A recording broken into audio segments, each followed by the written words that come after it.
نحمده ونصلي على رسوله الكريم اما بعد فاعوذ بالله من الشيطان الرجيم بسم الله الرحمن الرحيم وما تفعلوا من خير يعلمه الله صدق الله مولانا العلی العظیم۔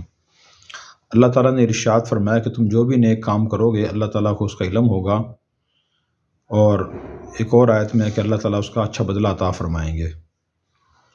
ایک اور آیت میں اللہ تعالیٰ نے ارشاد فرمایا فَمَن يَعْمَلْ مِثْقَالَ ذَرَّةٍ خَيْرًا يَرَهُ، کہ جو شخص بھی ذرہ برابر کوئی نیکی اور خیرہ کام کرے گا اسے وہ دیکھے گا، یعنی اس کو اس کا صلہ ملے گا، اس کی وہ نیکی ضائع نہیں ہوگی، اللہ تعالیٰ اس کو اجر عطا فرمائیں گے۔ ان آیات سے معلوم ہوا کہ ایک مسلمان کو کثرت سے نیک کام کرنے چاہئیں، اور نیکی کے خیر کے کام بہت زیادہ ہیں۔ نبی کریم صلی اللہ علیہ وسلم نے اپنی احادیث مبارکہ میں مسلمانوں کو ترغیب دی ہے کہ وہ زیادہ سے زیادہ نیک کام کرنے کی کوشش کریں۔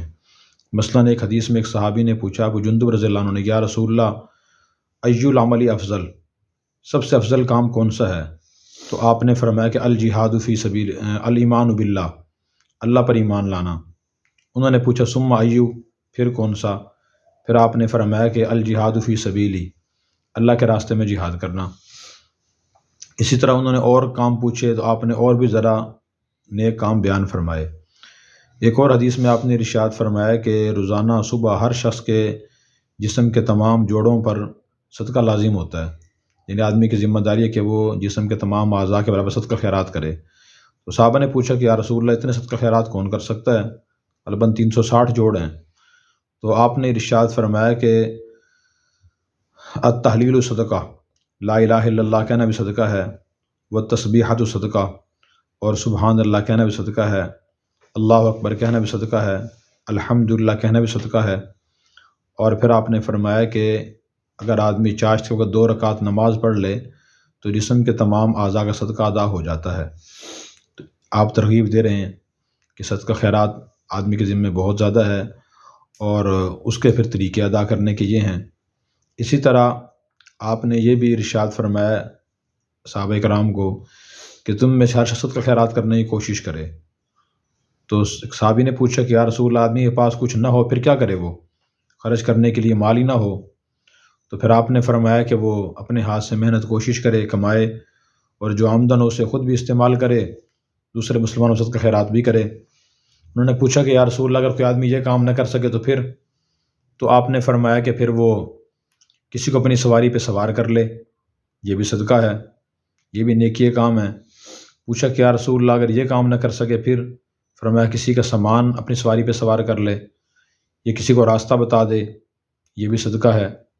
اسی طرح آپ نے یہ فرمایا کہ ان من المعروف ان تلقى اخاك بوجه طليق، ایک روایت میں طلیق، کہ یہ بھی نیکی ہے کہ تم کسی مسلمان بھائی سے مسکرا کر مل لو، یہ بھی نیکی ہے۔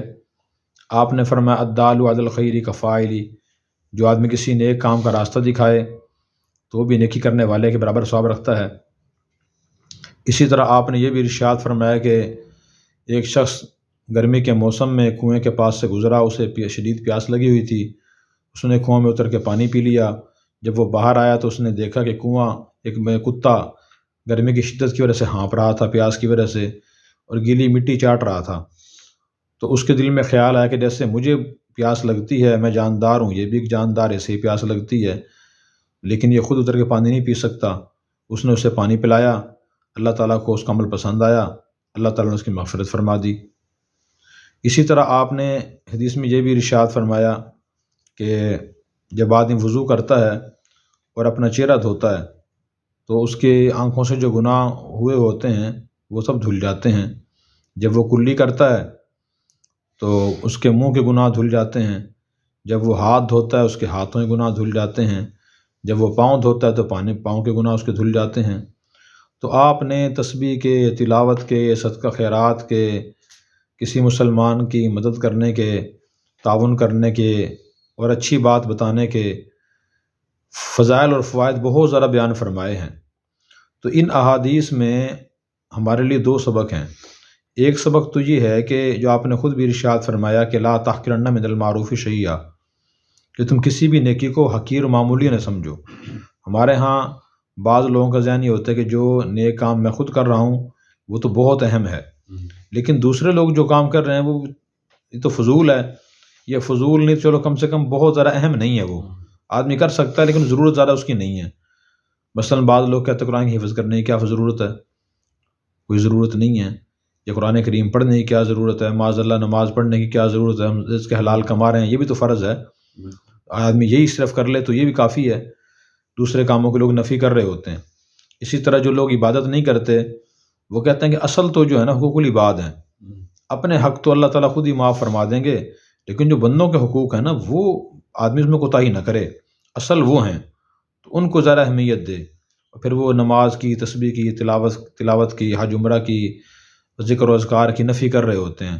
یہ کوئی فرض واجب چیزیں تو نہیں ہیں، نہ تسبیح کرنا فرض ہے، نہ تلاوت کرنا فرض ہے، اور نہ نوافل پڑھنا فرض ہے. بس آدمی بندوں کے حقوق ادا کرے، ان میں کوتاہی نہ کرے، جھوٹ نہ بولے، بددیانتی نہ کرے، کسی کو دھوکہ نہ دے.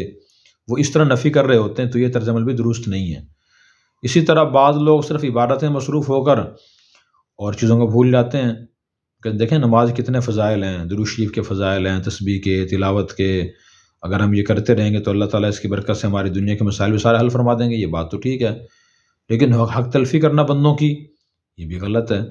تو ایک سبق تو یہ ہے کہ جس نیکی کی ہمیں اللہ توفیق دے اس پہ اللہ کا ہم شکر ادا کریں، لیکن اس پہ اکتفا نہ کریں، اور دوسرے نیک اعمال ہم کثرت سے کرنے کی کوشش کریں جیسے نبی کریم صلی اللہ علیہ وسلم نے ترغیب دی ہے.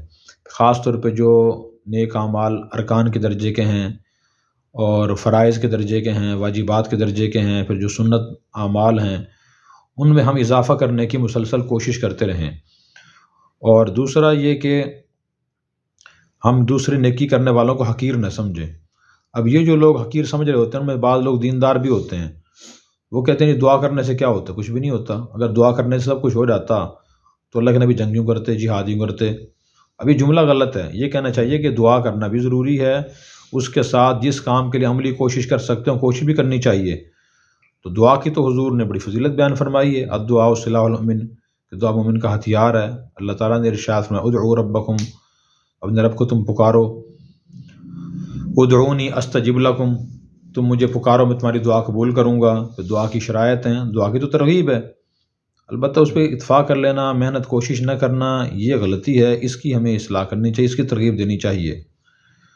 اچھا، پھر بعض جو لوگ ہوتے ہیں وہ صرف چھوٹے اعمال کی ترغیب دے رہے ہوتے ہیں، اس کی بھی حکمت ہوتی ہے. حکمت یہ ہوتی ہے کہ آپ نے سنا ہوگا کہ عالم ربانی یہ عالم ربانی ہیں. تو عالم ربانی کی یہ مفہوم علماء نے یہ بیان فرمایا کہ جو بڑے مسائل پر چھوٹے مسائل کے ذریعے لوگوں کی تربیت کرے. حکمت کا تقاضا بھی ہوتا ہے. جیسے ایک چھوٹا بچہ ہے تو اسے ہم پہلے دودھ پلاتے ہیں، پھر اس کے بعد اسے کیلا کھلاتے ہیں، ہلکی ہلکی غذا دیتے ہیں. جب اس کے دانت نکل آتے ہیں، معدہ مضبوط ہو جاتا ہے، پھر اسے گوشت بھی کھلایا جاتا ہے، اسے چنے اور بھی چبانے کے لیے دی جاتے ہیں. شروع سے اس کو مشقت والے کام چیزیں نہیں کھلائی جاتی. یہی مثال ایک عام آدمی کی ہوتی ہے. جو آدمی بالکل نئے دین کی طرف آ رہا ہوتا ہے تو جو واقعتاً مسلح محققین ہوتے ہیں تو وہ اس سے پہلے چھوٹے کام کراتے ہیں. مثلاً آپ زانہ صوت درود شریف پڑھ لیا کریں، آپ تھوڑی سی تلاوت کر لیا کریں، بے شک آپ ایک رکوع پڑھ لیں، آدھا صفحہ پڑھ لیا کریں. تو ان کا مقصد صرف یہ نہیں ہوتا کہ یہ سب کچھ یہی ہے، مقصد اس کا یہ ہوتا ہے کہ تاکہ اس آدمی کو کچھ نیک اعمال کرنے کی عادت پڑ جائے. جب عادت ہوگی اور پھر یہ آدمی اس کے ثمرات اور نتائج خود دیکھے گا تو یہ بڑے کام بھی کرے گا. اسے پہلے دن ہی اگر یہ کہا جائے کہ آپ نے جہاد کرنا ہے اور وہ آدمی نماز بھی نہیں پڑھتا، یا اسے کہا جائے صدقہ خیرات آپ نے کرنا ہے لاکھوں روپیہ، یہ مسجد آپ نہیں بنوانی ہے، یا یہ بڑا کام آپ نہیں کرنا ہے، تو ظاہر اس کے لیے بہت مشکل ہو جائے گا. تو انبیاء علیہ السلام کا طریقہ بھی یہی تھا. ہمارا دین 23 سال کے عرصے میں نازل ہوا، قرآن کریم 23 سال میں نازل ہوا. پہلے نماز فرض ہوئی، پھر اس کے بعد روزے، پھر زکوٰۃ، پھر آخر میں جا کے 9 ہجری میں حج فرض ہوا. تو قرآن کریم بھی آہستہ آہستہ نازل ہوا اسی وجہ سے. تو جو آہستہ والا طریقہ ہوتا ہے، تدریج والا طریقہ، یہ بھی حکمت کا تقاضا ہوتا ہے، اور انبیاء علیہ السلام کا، اللہ تعالیٰ کا یہی طریقہ ہے. البتہ ان پہ اکتفا کر لینا درست نہیں، جس میں نے عرض کیا کہ اس سے آگے بڑھ کے پھر انسان کو دوسرا دین بھی سیکھنا چاہیے. تو خلاصہ یہ ہوا کہ نہ تو کسی نیک کام کی ہمیں نفی کرنی چاہیے اور نہ اس کو معمولی سمجھنا چاہیے، اور نہ کسی ایک نیک کام پہ اکتفا کرنا چاہیے. جیسے بعض لوگ کہتے ہیں ہم نماز پڑھتے تو ہیں اور اس سے زیادہ نیکی اور کیا ہوگی، حالانکہ نیک کام اور بھی بہت زیادہ ہیں. قرآن کریم میں بھی اللہ تعالیٰ نے فرمایا کہ لیس البر ان تولوا وجوہکم قبل المشرق والمغرب، کہ پوری ساری کی ساری نیکی یہ نہیں کہ تم مشرق مغرب تو رخ پھیر لو نماز میں، ولکن البر من آمن باللہ والیوم الآخر، لیکن نیکی یہ کہ آدمی اللہ پر ایمان لائے، آخرت کے دن پر ایمان لائے، فرشتوں پر ایمان لائے، کتابوں پر ایمان لائے، اپنے رشتہ داروں کو، یتیموں کو اور مساکین کی مدد کرے۔ یہ نیکی کے سارے کام ہیں، ہمیں زیادہ سے زیادہ نیک اعمال کرنے کی کوشش کرنی چاہیے۔ اللہ تبارک و تعالی ہمیں دین سے محبت اور نیک اعمال سے محبت اور زیادہ سے زیادہ نیک اعمال کرنے کی توفیق عطا فرمائے۔